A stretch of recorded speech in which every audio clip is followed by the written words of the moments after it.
a lot of what I do is geared towards seeing enterprise, not necessarily business because that's quite a loaded word, but enterprise as a solution. I'm pretty convinced that if you go back to the history of time and you look at the first guy ever who caught a fish and sold it to his neighbour, he wasn't trying to maximise shareholder profit and minimise local land rights and all that. He was just trying to create better well-being for his family.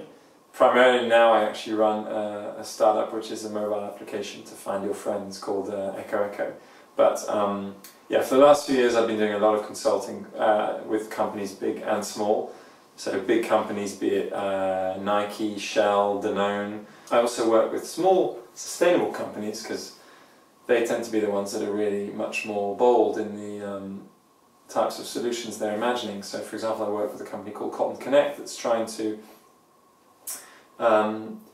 connect all the different bits of the cotton supply chain, because like all supply chains we can't really change them unless we really understand them. I also am very involved in a charity called Do the Green Thing, which is an organisation that helps basically create inspiration so that people can start seeing greener living as something that they want to do rather than something that they ought to do.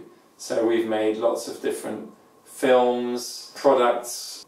We have a very active blog and Twitter activity that just gives daily solutions that are just, you know, a little bit more fun, a little bit more easy to do, creative, just make you think, hey, I could do that, rather than, oh my goodness, I'm a terrible person, I should really, you know, recycle my cans more, which is where a lot of people are stuck, and that's a place of guilt and not a place of any kind of enjoyment. It used to be that within companies I'd always be talking to some person with very, very little power, and not a lot of knowledge of how things really work at the company, but a great title with sustainability in it.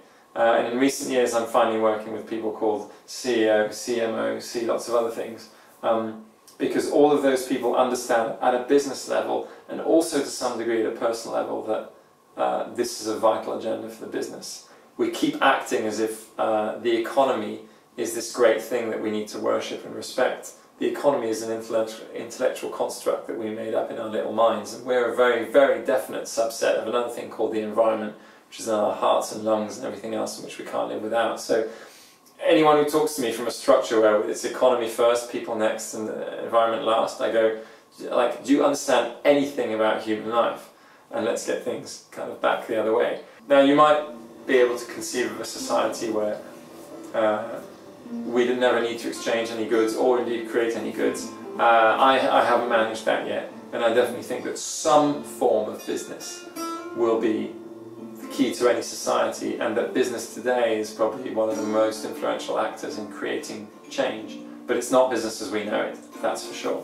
What I like about what happens when you find the right business is that behaviour can change overnight. So just to take a quick recent example, if you ask people to rent out small parts of their homes to complete strangers, you would go, no, it would never do that. And if I took it on as a behaviour change model and the government was trying to promote this, it would be near impossible. But you start a business like Airbnb that just goes, hey, we've got a website, you can pitch your spare room on there and make money, and next thing you know they've sold 3 billion nights, 3 million nights. And yet what you get in that space is you suddenly get people using their houses more efficiently. I mean, if you take that to objects and lots of other things, there's a mini sustainability revolution in that, and it's unlocked by totally simple technology, not, you know, overwhelming psychology trying to shift people's minds.